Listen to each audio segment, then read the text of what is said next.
और इस डेलीगेशन में आए हुए देश के कोने कोने सभी साथियों, आपका भोजन का वक्त भी आ गया, बहुत ज़्यादा समय ही नहीं है, लेकिन मैं आप सबके सम्मेलन के लिए आप सबको बधाई देता हूँ। दो तीन चीज़ें मैं आप सबसे कहना चाहता हूँ। ये दौर बहुत खतरनाक दौर है, अगर इसको आप नहीं समझोगे तो आप इतिहास से नामोनिशान दूर हो जाए। आप दिवस मनाते रहिए। आज दुनिया में और भारतवर्ष में वो ताकतें हावी हो रही हैं जो सेक्टरिंग है, जो धर्म के नाम पर और विभाजन की रूपरेखा को खड़ा करना चाहता है। ये जिनकी राजनीति, जिनका विधान इस देश के अंदर उस बड़ व्यवस्था को और मजबूत करना चाहता है। आज दुनिया में, अमेरिका में देखिए, आज यूरोप में देखिए, आज हिंदुस्तान में देखिए, वो लोग हैं, वो लोग ताकतवर हैं जिन्होंने निशाना मान लिया है। अमेरिका के अंदर का ताकत बना रहे हो, मारो किसको मारो, माइग्रेन को मारो, इस्लाम के लोगों को टारगेट कर दिया। यूरोप में भी एक है और हिंदुस्तान में भी कम्युनिस्ट को टारगेट बना करके हमला किया जा रहा है। ये सवाल है कि डॉक्टर अम्बेडकर को, जिन्होंने कहा था इस देश के अंदर बड़ व्यवसायी सबसे बड़ा क्या कहते जुर्म है, जाति ही एंटी सोशल है। जब तक जाति रहेगी तब तक भारत एक डेमोक्रेटिक कंट्री, एक लोकतांत्रिक समाज नहीं बन सकता है। और बड़े दुख के साथ भी कभी कहता हूँ, सिर्फ हम अपने बारे में सोचते हैं। आज हिंदुस्तान में इसी अपने बारे में सोच रहा है, एक एक करके लोगों को कमजोर किया जा रहा है। अभी शरद यादव साहब आए थे, लगातार आपको जो अधिकार मिला था, अनुसूचित था, वो खत्म होने जा रहा है, उसका बजट खत्म होने जा रहा है। अरे क्यों नहीं भारत की सरकार डॉक्टर अम्बेडकर के नाम पे 125 से बड़ी बड़ी समारोह मनाने वालों, देश की पार्लियामेंट बिल पास हो चुकी है। हमने लोकसभा में राज्यसभा में बिल पास किया था कि एससी और एसटी को प्रमोशन में कर दो। ये तुम थे जो लोकसभा में पीछे हटे थे। वो भी पार्लियामेंट में है, देश की लोकसभा में है, यूपीए सरकार ने पास किया था, आप एक पीछे हटे लोकसभा में। लाइए उस बिल को, बहुमत आपका है, हम समर्थन देने को तैयार है। और आते ही हिंदुस्तान का झंडा तिरंगा लोग अक्सर कहते हैं, सब लोग कहते हैं, आप भी कहते हैं कि हम तिरंगे की कसम खाते हैं, लेकिन मैं हमेशा कहता हूँ हिंदुस्तान का झंडा तिरंगा नहीं है। हिंदुस्तान का झंडा चौरंग है, चार रंग है, लेकिन चार रंग में कोई चौथा रंग, जैसे हिंदुस्तान में आप सबकी कोई रिसात नहीं होती है, इस समय कोई नीले रंग को कोई पूछता नहीं है। अगर बताइए भारत के वंश में झंडे लोगों बीच में कोई नीला चक्र ना होता तो भारत में न्याय और जस्टिस की कोई कल्पना कर पाता? कोई से आपसे कहना चाहते आज इसी सोशल जस्टिस पर हमला हो रहा है। नागपुर से आती एक लोग कहते हैं इस देश के अंदर के इस संविधान की समीक्षा की जानी चाहिए। आखिर क्या कारण है?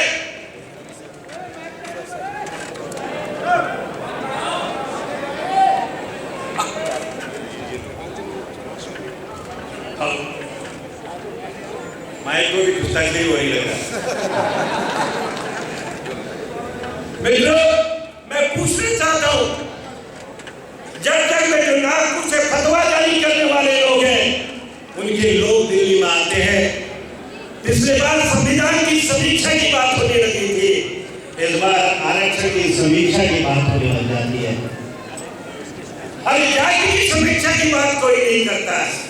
जाति नाम है कोई इंस्टीट्यूशन है, यह नेशनल है, यह असामाजिक है, और जब तक ये रहेगा, ये भारत को नहीं दुनिया को तकलीफ करने जा रहा है।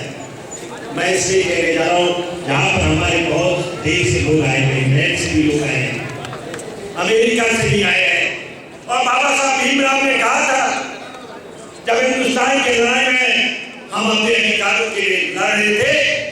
अगर इस जाति नामक संस्था को मारा नहीं गया, इसका एलिमिनेशन नहीं किया गया, एक दिन ये दुनिया को परेशान करेगी। और आज क्या हो रहा है? पिछले 5 सालों से मेरे ब्रिटेन के साथी होंगे, ब्रिटेन के पार्लियामेंट में कानून लगभग तय हो चुका था कि जाति को डिस्क्रिमिनेशन का एक फॉर्म माना जाएगा और इसे कोई भी जाति का भेदभाव करने वाले के खिलाफ इंग्लैंड के कानून के तहत जैसे हमारे वहाँ कानून है कार्रवाई की जाएगी। लेकिन जैसे ही कानून बनने के लिए आया, हिंदुस्तान की और ब्रिटेन में यहाँ की ताकत बढ़ जाएगी। ब्रिटेन के पार्लियामेंट को कानून आज भी कानून नहीं बन पा रहा है।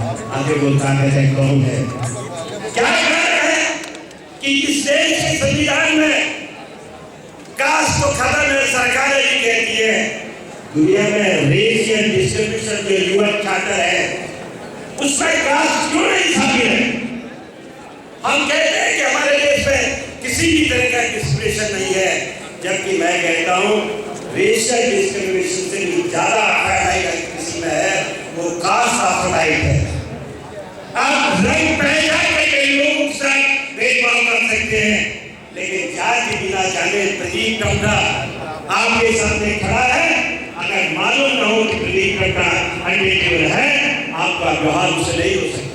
जब तक जाति की आपके बारे में नहीं हो तो पहचान होती है। अगर सबकुल इस्लाम है तो उसकी पूरी पहचान है, मिस्टर जॉन है तो उसकी पूरी पहचान है। अगर रिलीजन है तो पूछा जाएगा आगे क्या है। तो जाति नामक संस्था के खिलाफ हम सबको अपना संघर्ष बढ़ाना पड़ेगा। अगर इसके खिलाफ आप लड़ाई नहीं लड़ोगे तो डिस्क्रिमिनेशन बढ़ेगा। दूसरा आपसे यही कहना चाहता हूँ, सिर्फ अपने ही संघर्षों के लिए न लड़ो। क्या हो रहा है छत्तीसगढ़ के अंदर? क्या हो रहा है? क्या देश के दूसरे अंचलों की तरह जहाँ आदिवासी, जहाँ दलित नक्सलाइट बन रहा है? आखिर क्या कारण है कि जम्मू कश्मीर के अंदर जो इस देश का टुकड़ा है, हिस्सा है, अगर भूगोल को आपका हिस्सा मानते हो या इंसान को अपना हिस्सा मानते हो? भूगोल को अपना हिस्सा मानते हो या इंसान को अपना हिस्सा मानते हो? वहां के नौजवान के हाथ में जो विरोध कर रहा है उस विरोध को क्यों नहीं समझते हो? हिंदुस्तान के अंदर धर्म के नाम पर लड़ने वाले लोग गाय इस देश में क्या इंसान मानव नहीं है और तुम गाय को माता भगवान बना देना चाहते हो? इससे इस देश की कृषि अर्थव्यवस्था कितनी तबाह हो रही है और कौन मर रहा है? या तो माइनॉरिटी है या दलित है। एक पूरी इंडस्ट्री खत्म हो रही है। क्या उन संघर्ष में हमारे साथियों को, हमारे दलित भाई को हिस्सा नहीं लेना चाहिए? क्या सोचना नहीं चाहिए? आज जेलों में मैंने पार्लियामेंट का बिल आया हो, इस देश के फांसी को समाप्त किया जाए। इस देश की सबसे ज्यादा जेलों में अगर किसी फांसी की सजा हुई है और बोलते हैं अनुसूचित जाति के लोग हैं, जनजाति के लोग हैं, माइनॉरिटी के लोग हैं। क्या कारण है कि मुंबई के क्लास के लोगों को फांसी हो जाती है? वो गलत था, फांसी होनी चाहिए थी। लेकिन उससे पहले जो बाबरी मस्जिद के बाद जो राइट्स हुए थे, मुंबई महाराष्ट्र के हमारे साथी है, हजारों नौजवान मारे गए थे, उनके गुनाहगारों को आज तक सरकारें बचाती है। क्या इन संघर्ष को हमारे साथी लोगों के परिवार को नहीं सुनना चाहिए? आपके हक पर कौन खड़ा होगा? आपके हक पर कौन खड़ा होगा जब तक हम दूसरे के हक में खड़ा होना नहीं सीखेंगे? इसलिए साथियों, हम सबसे पीड़ित हैं, हम सबसे चिंतित हैं। डॉक्टर अम्बेडकर ने कहा था हिंदुस्तानी समाज ग्रेडेड है, एक सबसे ऊपर है, एक सबसे नीचे है और हमको सब लात मारते हैं। इसलिए हमको अगर लड़ना है तो सबके साथ, पीड़ित मानव के साथ एक होकर लड़ना पड़ेगा। मैं आप सबको बहुत बहुत बधाई देता हूँ आज के सम्मेलन के लिए। आप जो सम्मेलन का दस्तावेज था वो के भी मुझे ले दीजिएगा, मैं आया लेकिन मुझे मिला नहीं। मैं आप सबसे जरूर अनुरोध करना चाहता हूँ ये सरकारों को उसमें मत बांटिए। इस देश का सबसे बड़ा अगर कोई त्योहार इस देश में दलितों और वंचितों का है, वो इस देश का गणतंत्र दिवस। वो गणतंत्र दिवस इस देश के दलितों को, जनजातियों को, महिलाओं को, आदिवासियों को, ओबीसी को, पीड़ितों को, सबको मुक्ति का दरवाजा दिखलाता है। और आज उसकी महत्ता को कम करने की भी लोग कोशिश कर रहे हैं।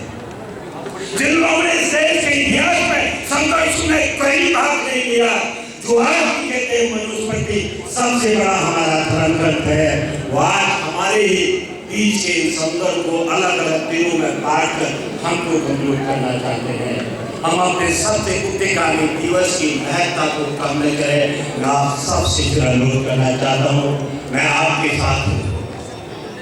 मैं दुनिया में सब चीजों के साथ हूँ, लेकिन हिंदुस्तान के लोगों के तो जर्मनी आज कहीं भी मानव को पीड़ित हुई है। बाबा साहब भीमराव का दर्शन मानवता का दर्शन है। महात्मा बुद्ध का दर्शन देश का परिस्थिति से ऊपर उठा हुआ है। ये भारत के लोगों की मुक्ति के रास्ता नहीं दिखाता है, ये दुनिया की पीड़ित मानवता की मुक्ति का रास्ता दिखाता है। हम उस महात्मा बुद्ध के फॉलोअर हैं, जिसके फॉलोअर और कॉम्पीट हैं। तो हमारी इस एजेंडे में जब भी आपका प्रस्तावकारी पारित करें, अंतर्राष्ट्रीय विश्व दिवस पर भारत में अपने टुकड़े के लिए आसमान न मांगे, दुनिया के तमाम लोगों के लिए आसमान मांगे जो अपनी अपनी छतों की लड़ाई को लड़ रहे हैं, जो अपने अपने सरकारों के द्वारा पीड़ित है। एक बार फिर आप सबको SC/ST फेडरेशन के साथियों को बहुत बधाई देता हूँ। आप सबके संघर्षों से, परिणामों से बहुत से कॉन्स्टिट्यूशन अमेंडमेंट जिसने हमारे अधिकार कम कर दिए थे वो पास हुए। आपका संघर्ष महत्वपूर्ण है, लेकिन आपके संघर्ष में मैं कुछ समय से देख रहा हूँ कि ताकत वो आत्मरता नहीं रही है। वो ताकत, वो आत्मरता जो देश की संसद में दिखनी चाहिए, दिखलाई देनी चाहिए, वहाँ बैठे हुए मुझ जैसे लोगों को देखनी चाहिए थी, वो आपकी ताकत इस देश की अगर बड़े नेताओं ने जिन्होंने जातियों फेमिनिस्ट को हमेशा आगे बढ़ाया, उनकी भूल मालाओं में स्वागत में लग जाएगी तो आपकी ताकत कमजोर होगी। और ये आप कमजोर हुए तो हमारे लोग कमजोर होंगे, क्योंकि हमारा पराधिकार कर्मचारी अधिकारी समाज हमारी समाज का अग्रिम दस्ता है। इससे इस अग्रिम दस्ते को किसी भी रूप में कमजोर नहीं होना है। और आपका जो एक प्रस्ताव है, मैं इसको जहाँ मेरी ताकत है, जब औसत पार्लियामेंट में आएगा, सरकार को भी और अपनी पार्टी को भी आपकी पहुँचाऊंगा। एक बार फिर आज से बहुत ही खूबसूरत एक बार आप सबको बधाई देता हूँ। और इसी कल्पना के साथ हम सब लोग इकट्ठा हैं, हम सब लोग कर्मचारी अधिकारी हो या हम सब लोग जो पार्लियामेंट में बैठे थे। मुझे 17 से 22 तारीख तक मैं भी पार्लियामेंट में हमारी SC/ST वेलफेयर हमारी स्टैंडिंग कमेटी है, उसका सदस्य हूँ मैं। हमारी कमेटी 17 से 22 तक बैंगलोर के जगह रहेगी। वहाँ पर उसमें बहुत से LIC के भी लोगों के साथियों को बुलाया गया है, एसोसिएशन को बुलाया गया है, DM के साथियों को बुलाया गया है, मैनेजमेंट को भी बुलाएगा। वो कमेटी देश भर में जाकर के आपके अधिकारी को, आपकी रक्षा के, आपके बैकलॉग के, इंडिविजुअल प्रमोशन के मामले में जहाँ भी इसके साथ अनजस्टिस हो रहा है उसको दूर करने की कोशिश करती है। तो आप उनसे फिर मुलाकात होगी। जय हिंद, जय भारत, जय भीम। अब हमारे मुख्य अतिथि chief guest of the function जिन्होंने इस प्रोग्राम में नरेट किया, 3.5 वर्ष को भारत के मुख्य न्यायाधीश चीफ जस्टिस ऑफ इंडिया रहे, 4 साल सुप्रीम कोर्ट में वो जस्टिस रहे, 18 साल हाई कोर्ट गुजरात के जस्टिस रहे, में गुजरात के गवर्नर रहे, इतनी बड़ी सेक्शन MSRC में वो चेयरमैन रहे। मान साहब हमारे बीच में जस्टिस के बालाकृष्ण साहब आपको खड़े होने के